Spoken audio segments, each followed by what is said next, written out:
प्रदीप भव में आप सबका हृदय से स्वागत है। नमो बुद्धाय। तो अपने ज्ञान मार्ग की साधना में कुछ कहूँ, आज मेरा कुछ मन भी नहीं कर रहा कहने को, क्योंकि बस शांत रहने को मन कर रहा। मन बहुत व्यथित है। इसलिए व्यथित है क्योंकि जो वर्तमान का समाज है, जिस प्रकार से मतलब लोग ना तो अपने प्रति न्याय कर पा रहे हैं, ना तो समाज के प्रति न्याय कर पा रहे हैं, ना ही देश के प्रति न्याय कर पा रहे हैं। और एक इंसान जहाँ 150 करोड़ जनता हो, वहाँ पे एक इंसान क्या कर लेगा, हर किसी के मन में भी बात आती है। परंतु कहते नहीं है कि धीरे धीरे धीरे एक इंसान अगर कोशिश करे, कभी ना कभी, क्योंकि अच्छी भावना से की गई कोशिश कभी निरर्थक नहीं होती है, कभी बेकार नहीं जाती है। कि जिस प्रकार से हम खेत में बीज डाल देते हैं और ये अपेक्षा किए बिना कि ये फल बने, मतलब पौधा बनेगा और इससे हमें कुछ आने वाले समय में फ़ायदा होगा, वो सिर्फ हमने बीज डाल दिया। समय पे बारिश आएगी, मिट्टी उपजाऊ होगी और वो जो बीज है वो फलित होगा, पौधा बनेगा, फिर पेड़ बनेगा।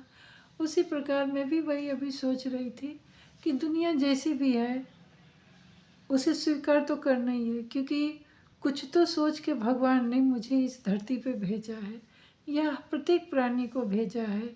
वो कहीं भी हो, किसी भी अभी तो देश हो गया, पहले तो सबसे पहले तो ये है कि वो पृथ्वी है, एक ग्रह है, और लोगों ने उसको बांट दिया कि ये देश है, वो देश है। ठीक है, कोई बात नहीं, जो भी मानते हो माने, परंतु सब जगह रहने वाले तो जीव हैं, प्राणी हैं, और सबकी मूल जो ज़रूरतें हैं, रोटी कपड़ा मकान ही है, चाहे कहीं भी हो।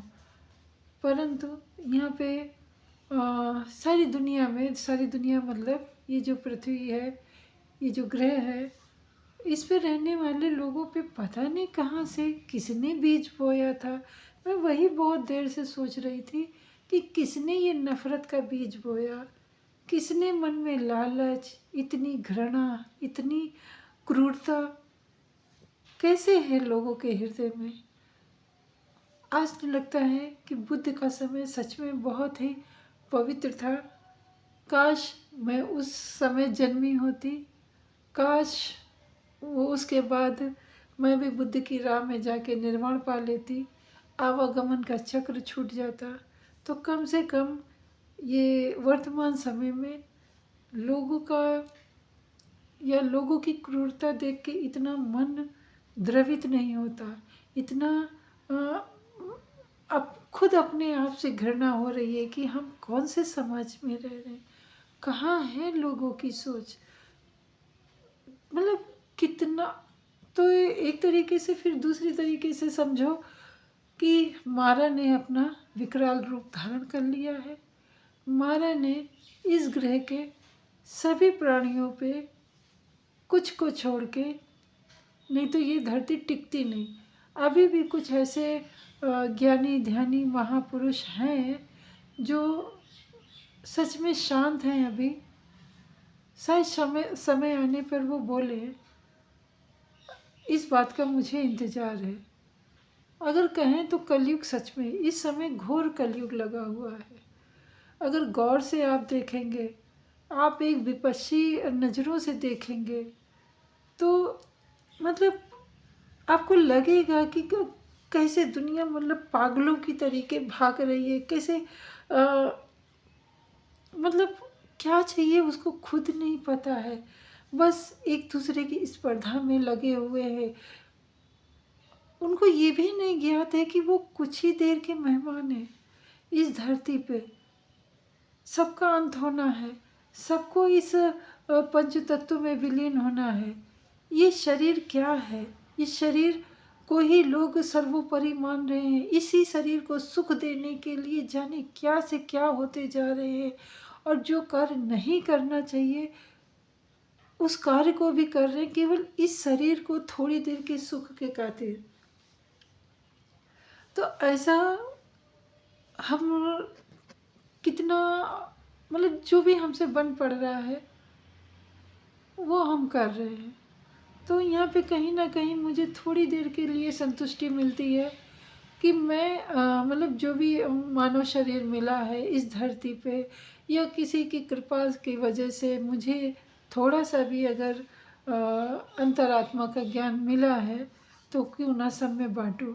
बस यही सोच के मैं, मेरे चैनल पे कोई व्यू आए चाहे ना आए, कमेंट करे ना करे, सब्सक्राइब करे ना करे, मुझे कुछ नहीं लेना। मुझे सिर्फ बात अपनी रखनी है। उस बात से अगर, उस भाव से अगर कोई एक भी इंसान सुन के अगर अपना जीवन बदल लेता है, सत्य की राह पे चलता है, मानवता के धर्म को मानता है, तो मैं समझूंगी कि मेरा इस धरा पे आना सफल हुआ।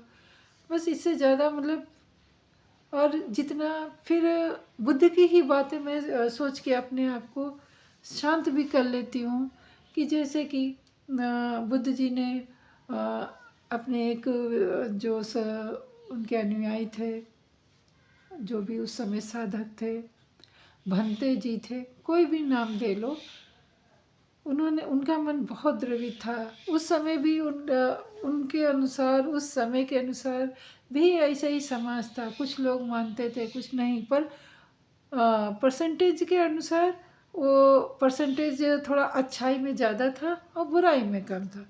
परंतु यहाँ पे वर्तमान समय में मुझे लग रहा है बुराई का परसेंटेज बहुत ज़्यादा है और अच्छाई का कुछ 5% ही होगा। तो केवल आंकड़ा परसेंटेज थोड़ा कम ज़्यादा है, परंतु रहा सब जगह मारा है, मारा हमेशा रहा है, और वो मानव के ही मन को हरता है। क्योंकि पशुओं के मन को कैसे हरेगा, क्योंकि उनको ज्ञानी भी बहुत कम ऐसी आत्माएं होती हैं जो पशु योनि में भी ज्ञानवान रहती हैं। परंतु मानव ऐसा है जिसको कहते नहीं कि बहुत जल्दी भ्रमित हो जाता है। उसमें तार्किक शक्ति तभी आएगी ना जब वो अपने अंदर ज्ञान जगाएगा। तो इस तरीके से मतलब समाज मारा के प्रकोप से इस बहुत ग्रसित है। और यही कुछ धर्मों में बताया गया है कि कलयुग आएंगे, कल की अवतार होंगे, सफ़ेद घोड़े पे आएंगे। कहीं कुछ नहीं होगा मेरे भाई।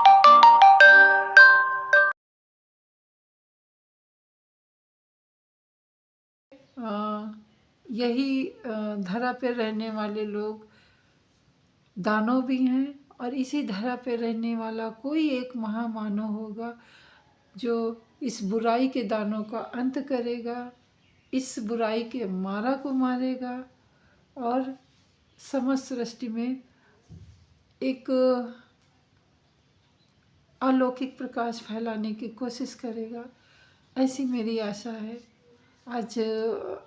और हाँ, मैं बुद्ध की बात कर रही थी कि उन्होंने अपने एक जो साधक थे उनको वही बताया कि अगर आप जैसे समाज पे या दुनिया पे जितना ध्यान दोगे, जितने लोगों से आप मिलोगे, जितनी आप बातें सुनोगे, आपका मन उतना ही भ्रमित होगा, आपका मन उतना ही निष्ठुरता से भरता जाएगा, उतना ही आप विचलित होंगे।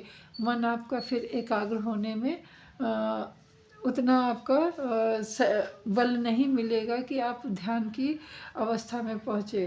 तो अकेला रहना कोई बुराई नहीं ना, उस अकेलेपन का आप फ़ायदा उठाइए, अपने अंदर जाइए, अपने अंदर के सारे अणुओं को पहचानिए, सारे अणुओं से बात करिए। क्योंकि ये जो हमारा 3.5 हाथ की काया है, ये अणुओं का एक पुंज है, ये कीड़ों का एक पुंज है। सच पूछिए तो जो हम है ना, ये जो मानव है, मानव भी एक कीड़ा ही है, एक कीड़ों का पुंज, एक पहाड़ समझ लो। एक मानव जीवन है, जैसा कि एक इंसान हो जाता है। अंदर झांक के देखो ना, कितने सारे कीड़े ही कीड़े हैं। वो कीड़ों का पुंज मानव रूप लेता है। परंतु इस बात को लोग समझ नहीं पाते हैं। तो कहते नहीं है कि आज भी कितना भी इंसान उम्र उसकी हो जाए, चाहे 50-60 साल 70 साल, अगर ज्ञान नहीं है तो वो एक बच्चे के ही समान होता है। उसी प्रकार बुद्ध जी ने भी अपने उस भंते को उदाहरण के लिए, वो जो उनका पात्र था, उस पात्र को पानी से भर के मंगवाया और उसी के सामने उन्होंने उसमें थोड़ी सी ज़मीन से उठा के मिट्टी डाली और मिट्टी पड़ते ही वो पानी बहुत मैला हो गया। बुद्ध जी ने बोला, देखा कि अब बताओ इसमें क्या परिवर्तित हुआ? तो बोले कि आपने जो मिट्टी के कण डाले, मिट्टी डाली, उससे ये पानी दूषित हो गया, मैला हो गया, अब पानी पीने लायक नहीं है, स्वच्छ नहीं है।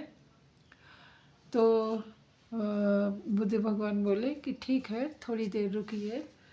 और कुछ आधा एक घंटे के बाद वो पानी जब स्थिर हुआ तो मिट्टी का सारा कण नीचे बैठ गया था, ऊपर का पानी एकदम स्वच्छ और निर्मल आ गया। तब बुद्ध जी ने बताया कि देखा आपने कि किस प्रकार आप जब जिस जिस मतलब आप भी एक माटी के पात्र ही समझो, मतलब पानी का जो भरा हुआ पात्र है उसी को आप समझिए अपने मन को। और उस मन में जब तरह तरह की ध्वनियाँ आती हैं, तरह तरह के विचार आते हैं, तरह तरह की इन आँखों से जो आकृतियाँ हमारे मन में उभर जाती हैं, उससे हमारा मन इसी प्रकार मैला हो जाता है। परंतु जब आप ध्यान साधना में धीरे धीरे अपने मन को शांत करते हो, तब आपका मन बिल्कुल स्वच्छ और निर्मल होता है और एक तार्किक शक्ति पैदा होती है, जिससे कि आप अपने ही तर्कों को, जो तर्कों से अपने ही विचारों को आप, जो बुरे विचार हैं उनको काटते हो और अच्छे विचारों को आप आगे बढ़ाते हो। तो जैसे कि वो पानी में मिट्टी नीचे बैठ गई, पानी पीने लायक हो गया, ठीक उसी प्रकार जब विचारों का और भावनाओं का और प्रत्येक ये जो हमारे आँखों का द्वारा देखी गई चलचित्रें, वो जब शांत होते जाते हैं, मन हमारा निर्मल हो जाता है, तब वो ज्ञान और ध्यान के लिए बिल्कुल उपयुक्त होता है। तो वीडियो बहुत लंबी हो गई है और कहना तो मुझे बहुत कुछ है, लगता है बस मैं बातें ही करती रहूं, परंतु मन इतना ये कभी कभी द्रवित हो जाता है कि समझ में नहीं आता है। फिर भी मिलते हैं अगली वीडियो में। मैं अपनी वाणी को यहीं विराम देती हूँ और अगली वीडियो में मिलते हैं। तब तक के लिए नमो बुद्धाय, मंगल हो आपका भी, हमारा भी और सृष्टि के समस्त प्राणी जन का। सबको शांति मिले, सबको सद्गुण मिले, सबको ज्ञान ध्यान मिले।